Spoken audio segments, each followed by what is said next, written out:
You've heard of them, right? The Four Horsemen of the Apocalypse. They've galloped through history, through art, and definitely through our collective imagination. Today, we're going to pull back the curtain and find out who they really are and what they actually represent. So, these guys emerge from the Book of Revelation. They're unleashed as these seals are broken one by one, signaling the end of the world as we know it. But here's the thing. The word apocalypse might not mean what you think it does. See, it's not really about fire and brimstone. It's an unveiling, a revelation of some pretty timeless truths about humanity. And these horsemen, they're powerful, powerful symbols of that revelation. So let's get right to it and meet the first one. Okay, so as the first of 7 seals is broken, a figure emerges. This is the beginning of the end, and it kicks off not with a huge bang, but with a kind of cold, calculated ambition. And boom, a rider appears, mounted on this brilliant white horse. At first glance, it's a striking image, right? Almost heroic. But you know what they say about appearances, they can be pretty deceiving. Let's break down what this rider's got.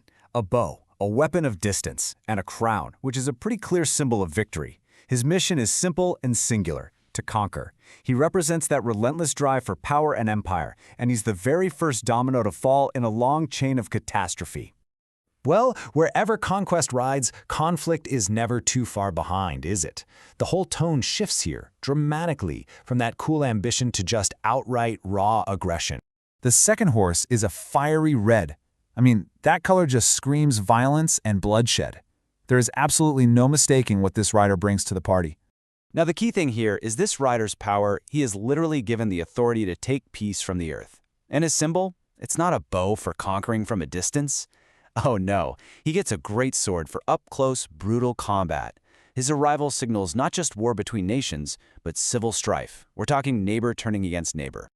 So the breaking of the third seal, it reveals the grim and, let's face it, inevitable consequence of war. When all the fields become battlegrounds and the supply lines are cut, society begins to starve.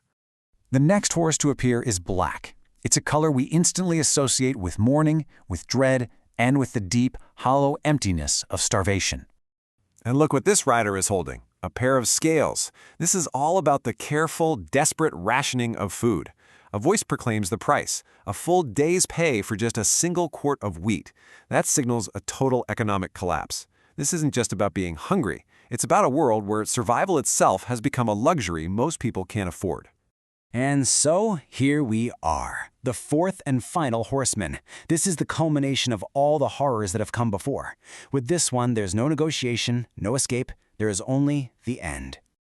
The last horse is described as pale. But in the original Greek, the word used is chloros, which is the sickly ashen green of a corpse. Yeah, it's a chilling image. Now, unlike the others, this rider's actually given a name, Death. He doesn't just represent the concept, he is death.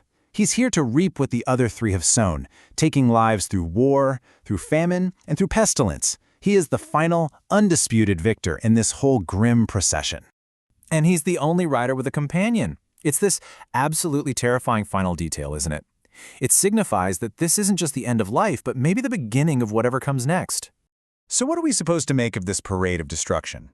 Well, these aren't just 4 separate disasters that happen randomly. They are a sequence, a progression, with its own terrible, awful logic. As you can see, it's basically a chain reaction. That relentless drive to conquer leads directly to war. War then shatters society, which leads to famine. And in the end, death comes to claim the victims of this whole self-inflicted cycle.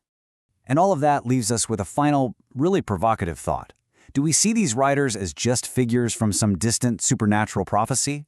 Or do we recognize them in our own history, and maybe even in our world right now? Perhaps the greatest revelation of the apocalypse isn't about the end of the world, but a powerful warning about the destructive patterns we humans seem to repeat again and again.